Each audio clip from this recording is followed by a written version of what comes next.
বয়ান করতে করতে করতে করতে করতে ওনার মাথাটা কোরআনের পুরি লুটিয়ে পড়লেন।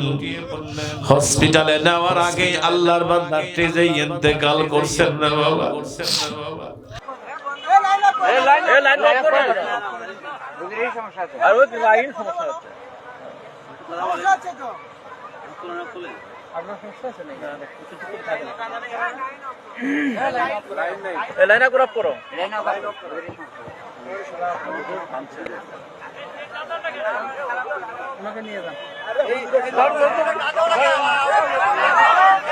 এই জন্য আমি আল্লাহর কাছে দোয়া করি, আয় রব, আমার মরণও যদি এমন হতো, সেই মরণটা যদি কবুলিয়াতের মরণ হতো। আল্লাহ আমাদের মরণ যেন যায় নামাজে হয়, আমাদের মরণ যেন সেজদায় হয়, আমাদের মরণ যেন রুকুর হালাতে হয়, আমাদের মরণ যেন শহীদি মরণ হয়, আমাদের মরণ যেন কাবায় হয়, আমাদের মরণ যেন মদিনায় হয়, আমাদের মরণ যেন রোজার মাসে হয়, আমাদের মরণ যেন ইফতারের আগে হয়, আমাদের মরণ যেন সেহরিতে হয়, আমাদের মরণ যেন ইহরামের কাপড় পরে হয়, আমাদের মরণ যেন জিকিরের হালাতে হয়, সফরের হালাতে হয়।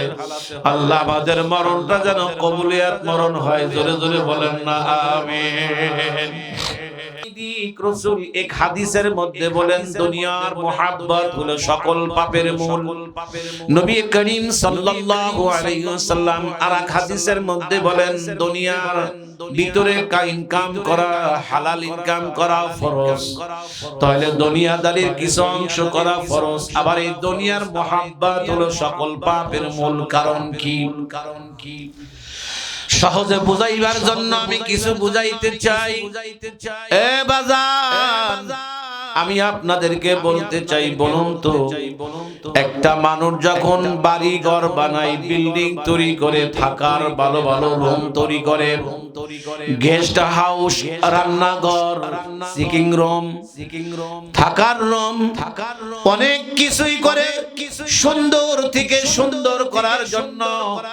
বলুন তো, যত সুন্দর বাড়ি করুক না কেন বাজান, ওই বাড়িতে যদি টয়লেট না থাকে তাহলে কি সেই বাড়িটি পরিপূর্ণ হলো? কথা কয় না। সবই করছে, সব কিছু করছে, কোনো কিছু বাকি রাখে নাই, খালি একটা টয়লেট করে নাই। বাড়িটা কি পরিপূর্ণ? বাড়িটা পরিপূর্ণ নয়। একটা বাড়িটা পরিপূর্ণ করার জন্য টয়লেটের প্রয়োজন। অন্তরে হাত দিয়া বলুন তো, যেই মানুষটাই বাড়িটা তৈরি করলো আসলে কি টয়লেটের উদ্দেশ্যেই শুধু করেছে নাকি? আর মন দিল কি টয়লেটের সাথে লেগে থাকে নাকি? কথা কয় না। সব সময় কি টয়লেটের সাথে মন লেগে থাকে?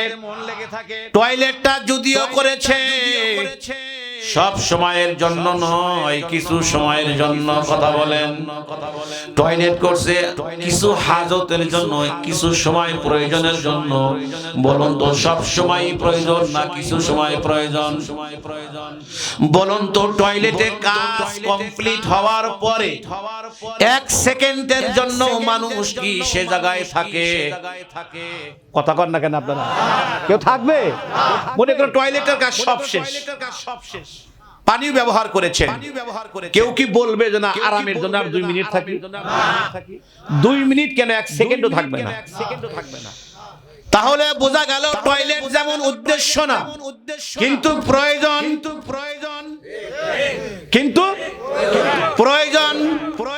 টয়লেট যেমন উদ্দেশ্য নাই কিন্তু টয়লেটটা প্রয়োজন।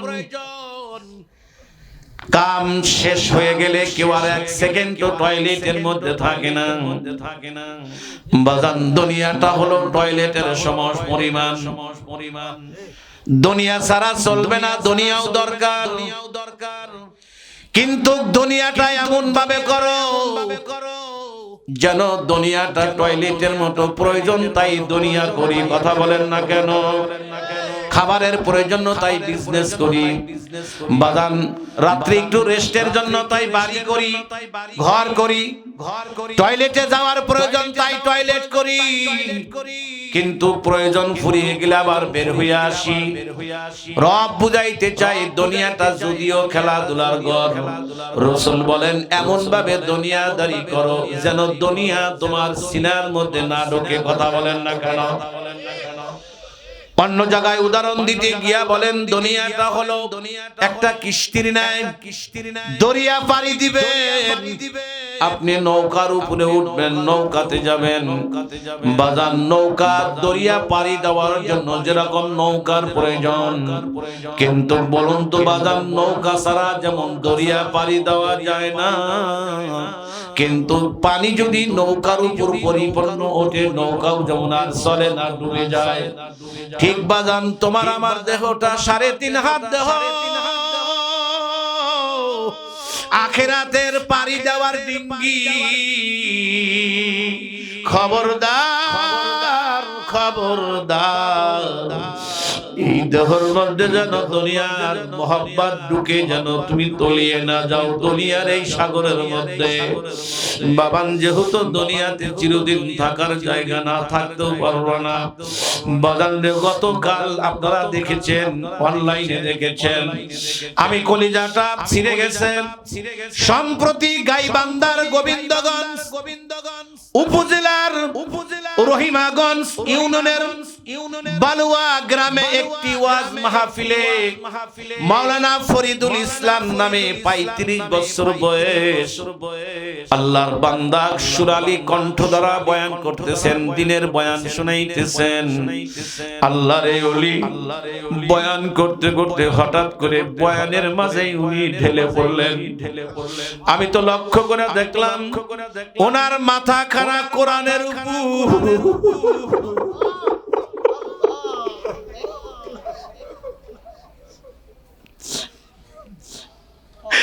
বয়ান করতে করতে করতে করতে করতে করতে ওনার মাথাটা কোরআনের উপরে লুটিয়ে পড়লেন। হসপিটালে নেওয়ার আগে আল্লাহর বান্দা স্টেজে ইন্তেকাল করছেন না বাবা।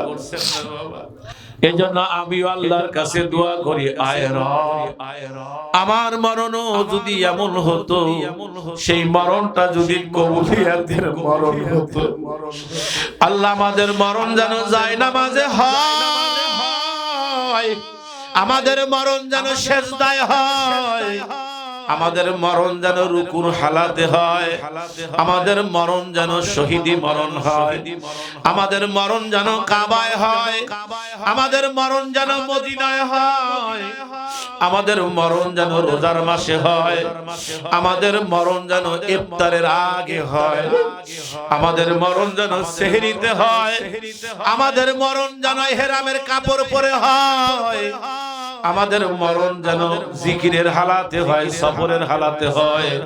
আল্লাহ আমাদের মরণটা যেন কবুলিয়াত মরণ হয়। জোরে জোরে বলেন না আমিন।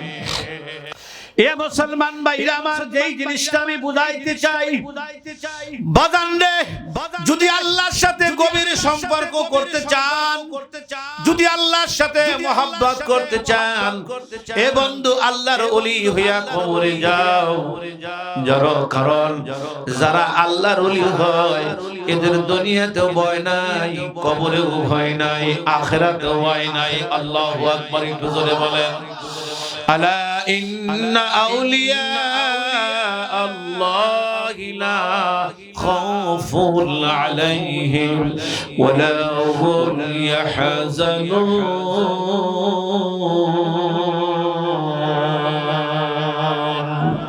আরো জোরে বলেন আল্লাহু আকবার।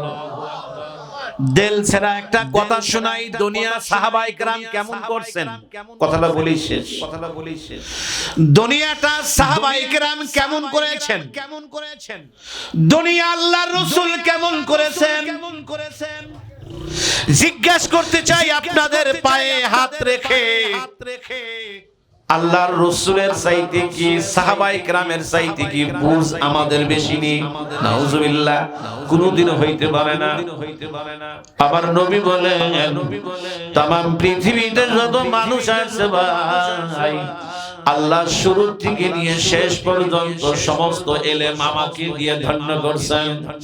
নবীজির এমন কোন এলেম নাই যা নবীজির জানা নাই। বাদান আমার নবী বিজ্ঞানের বিজ্ঞান, আমার নবী শিক্ষাবিদের শিক্ষাবিদ। পৃথিবীতে আল্লাহ পাক যত নবী পাঠিয়েছেন সমস্ত নবীগণ সেই জামানার সবচাইতে বড় শিক্ষিত, বড় আলেম। বাদান হযরত আদম আলাইহিস সালাতু ওয়াস সালামকে শুধু 7 লক্ষ ভাষাই শিখিয়েছিলেন। যেই মানুষটা 7 লক্ষ ভাষা জানে সেই মানুষটা কত বড় শিক্ষিত হইতে পারে।